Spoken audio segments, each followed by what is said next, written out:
Hello everyone, welcome to the part 2 of MongoDB data modeling patterns. So in the last video we have covered till attribute pattern, and in this video we will be covering the rest of the pattern. So let's get started.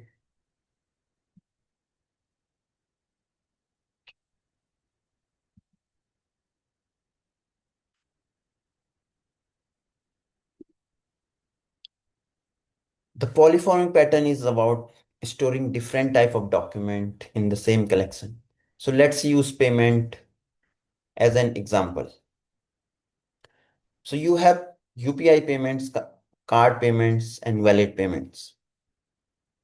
The beginner instinct is to create three separate collections, but the architect asks, do these have the same life cycle? Do they have the same access pattern? And do they need the same indexes? In the payment case, the answer is yes to all three. All payments are created the same way, queried the same way, and archived the same way. They all need indexes on user ID and status. So why create separate collections? Use a type field to distinguish them and store type specific detail in nested object like card detail. You are saying card information. If there is UPI, then you can store the UPI ID. This gives you several benefits. Your query are simpler. One query gets all payment type. Your indexes are shared, and works for all payment type. For example, one index on user ID works for all payment type. And your code is cleaner because now you have one payment collection to maintain, not three. The trade-off here is very simple. You need conditional validation because card payment need card detail, UPI payment need UPI IDs. But anyway, that is just a small thing. So the architect rule is if document have the same behavior and same queries, then they belong to the same collection. So let's move to the second pattern, which is pre-compute pattern. Imagine you have a user document that shows order count. The simple approach to calculate these on every request, count all orders. At small scale, this works fine, but at large scale, this is a disaster. Each dashboard load Each dashboard load triggers expensive aggregation across potentially millions of documents. So your read latency go from millisecond to seconds. Your CPU uses spikes and your database start struggling there. The solution is simple. Pre-compute these value and store them directly in the user document like this. When an order is created, you increment the order count. The trade-off here is really tough. You have eventual consistency. So there might be a brief moment where the counts are slightly off and you need to async update logic because every order creation or update need to update the user document. But these are manageable trade-offs. So the architect rule is clear in this case. Pre-compute everything or pre-compute anything that is used on dashboards. The next pattern is shard-aware modeling. So this is most ignored but most important pattern. When your dashboard grow beyond a single server, you need to split your data across multiple machines. And here is the critical insight. Your data model must be aligned with your shard key. So let's talk about bad shard key first. Monotonic key like created at timestamp are terrible because all new data goes to the same shard. That shard become a hotspot while other sits idle. Low cardinality key like status are also bad because if you have only five possible statuses, you can only split your data five ways. So good shard key have three properties. First, high cardinality means lot of possible value. Second, even distribution means data spread even distribution. It means that data should spread evenly across all shards. And the third is query aligned means your common query include the shard key. So MongoDB can route them to the right shard without scanning everything. For example, hashed user ID in a hashed user ID is a good shard key. Every user get randomly distributed and queries by user ID are efficient here. The architect rule here is brutal. I can say brutal, but it's true. Because if your shard key and schema fight each other, the schema loses.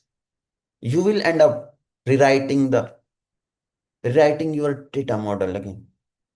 So think about sharding from day one, even if you are not sharding yet.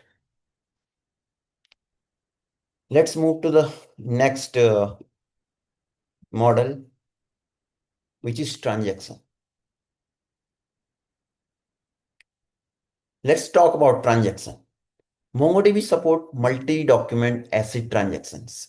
And beginners sometimes think, great, now I can model my data like relational database, but that is wrong. Here is the architect truth. If you need transaction everywhere, your data model is wrong. Transactions are slow. These are complex and don't scale very well.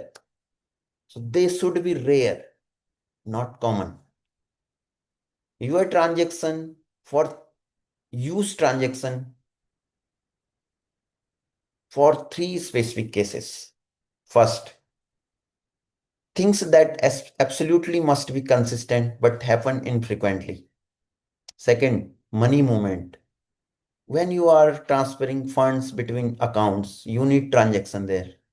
You can't have money disappear or duplicate. And the third is for admin like operations like bulk data migration that need consistency. So you can use transaction there. But avoid transaction in your core read write path. Avoid transaction for high frequency operations.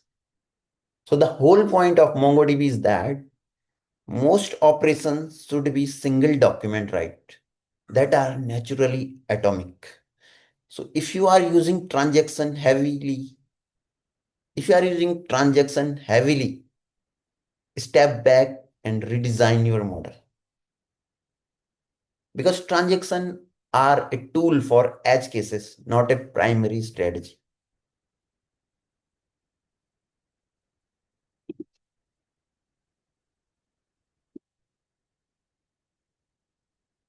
So let's talk about the final architect checklist. So before you finalize any data model, you need to ask these five questions. First, what breaks at 10 millions user? Not 1,000, not 100,000, 10 millions.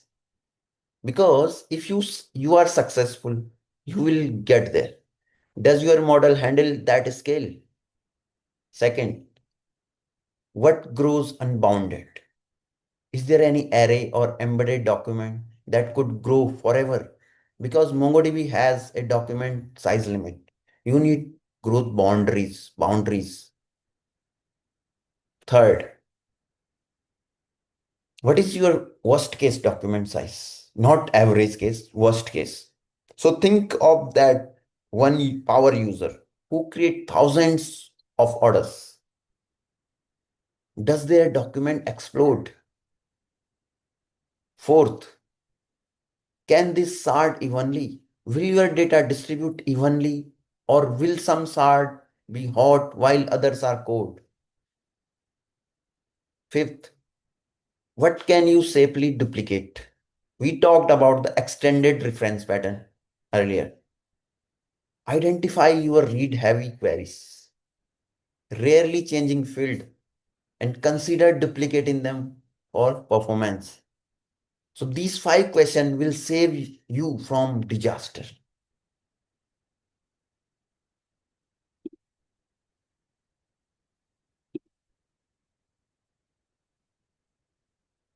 Let me close with this thought. MongoDB data modeling is not about embedding or referencing. That is a tactical decision. The real skill is designing for 3 things: access pattern, scale limit, and operational reality. Access pattern means understanding how your data is actually queried and written, not how you think it might be used, but how it will be used based on your application's need.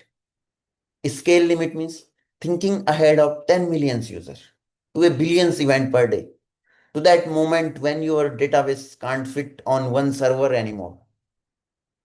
Operational reality means being practical. It's okay if data eventually consistent. It's okay to duplicate data when it improves performance.